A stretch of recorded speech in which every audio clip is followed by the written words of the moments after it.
Okay, hey. My name is Chelsea.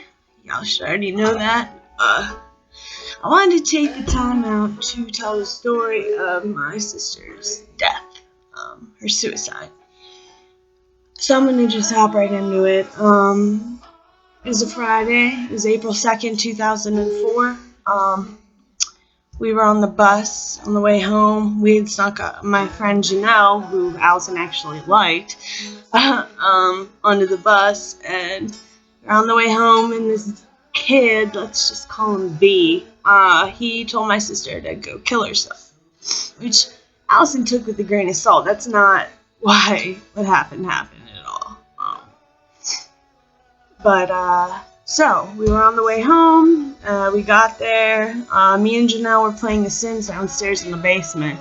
My sister came down, and I basically told her to go away, which turned out to be my last words to her. Which, now I've come to realize is just, I was 14, and that's just, we were sisters. That's whatever. But, so I was playing The Sims with Janelle, and then all of a sudden, my mom yelled for me to call 911. And I wanted to see, what it was about. Because I had already said, I'm never going to call the cops on my sister. I'm never going to do this or that. So I had actually locked all of the house phones and cell phones in my room with a key. And so I went upstairs. I ran upstairs, and my mother was cutting my sister down with a steak knife because she had hung herself at the shower cord. And so I had to go downstairs and get Janelle's cell phone because I couldn't even, fiddle with my stuff and get the keys. So I got her cell phone. Then I had to get her to call because I didn't even remember my address. So the EMT came, and I ran downstairs, and I remember I was scraping my nails on the wall going downstairs, and I went outside, and I just screamed because there was a crowd in front of our house, and I basically just said, do you want your children to see a naked dead girl? Which, Allison was not dead at that time, but, so the EMT came, they took her, the outcome was looking bleak. So my parents didn't want me to go to the hospital. That's not why I didn't go. I didn't go because I think now that I just, I thought she would be okay. And even if I just wanted her to be okay, and I was so into it that I convinced myself that I was right. So I went to Janelle's house. My uncle told me, you're going to regret this, But I basically just wrote him off as being a butthole, and, so I went to Janelle's house, and we were chilling. Me and Kyle and Adam and her were in her bedroom, and then her mom called her out, and when she came back, she had this look on her face, and I was like, she's dead, isn't she? And Janelle said, yeah. And I don't even remember, I'm pretty sure, I collapsed. And shortly thereafter, my parents came. They were in the back seat of the car, and my uncle was driving. I can't even describe that car ride. We were broken. Incomplete. I don't know. So damn, the song's over. I was trying to make a, mood. I don't really need it now, huh? But,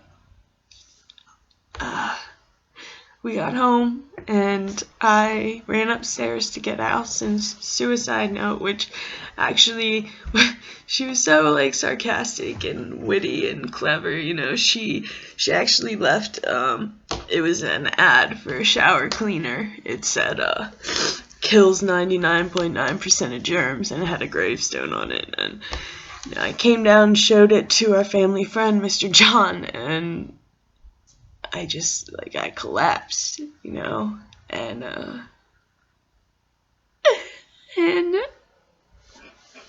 I still didn't really want to believe it.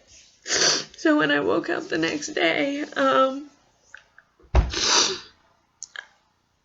was like, okay, because I woke up in her bed, so I was like, all right, cool. It was a nightmare, you know. And then one of my family friends, Miss Linda, came in with a glass of milk, and she was like, look, I know you're not going to eat, but you need to at least drink something. And then I just, you know, broke down, and I mean, that whole day I listened to Green Day, Time of Your Life on a loop all day. I think I did that for like 4 days, actually. And, yeah, so then the viewing happened, which a lot of people, over 200 people came, and I think it was closer to 3. And then there was the funeral. I don't even remember either of them, to be quite honest. I was the last person to see my sister in the casket. At the viewing, I was the last person. You know, I remember I unglued her pinky, and I thought it was like the worst thing ever. And we had a Precious Moments doll that like moved its head and stuff. We put it in the casket, and somebody stole it. Like, that's so weird. Her friends put letters and stuff like that in the casket, and I don't know, so she was actually cremated, and she's actually downstairs right now. Yeah, and then I went back to school like a couple weeks later, and somebody, as soon as I walked in, actually, I heard, you know, have you heard the noose? You know, and then I heard, you know, how's it hanging? And then, hey, you hanging in there like your sister? And then a couple of years later, you know, somebody said, you're just gonna end up like your dumbass dead sister. And like, dude, people are so cruel. Like, kids particularly are cruel, but, you know, anyone. It's, how can you even, I can't fathom in what way you think that would be okay.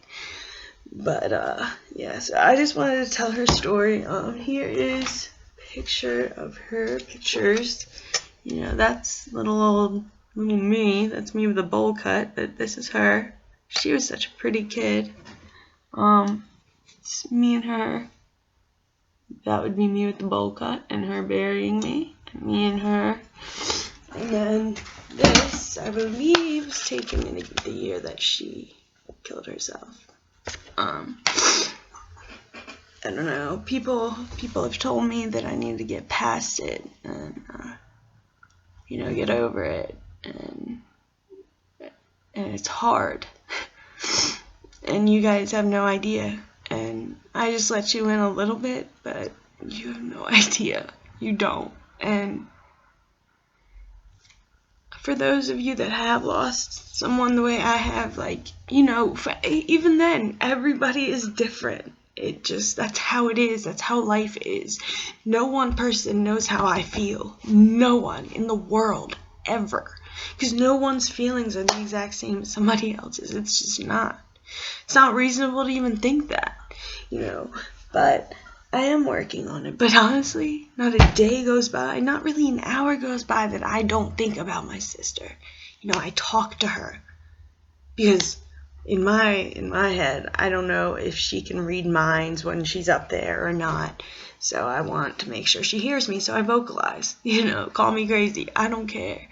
You know, I was an atheist before. I claimed to be, and now, you know, I have to believe in a higher power. I have to, because if I don't, then she's gone forever, and I can't have that. Yeah, I can't. But anyways, I just wanted to share that. Yeah, so thanks for listening. Yeah, and I probably, you know, won't make another video like this, but I just, you know, wanted to show that I do have like I'm a real person. So, alright, thank you.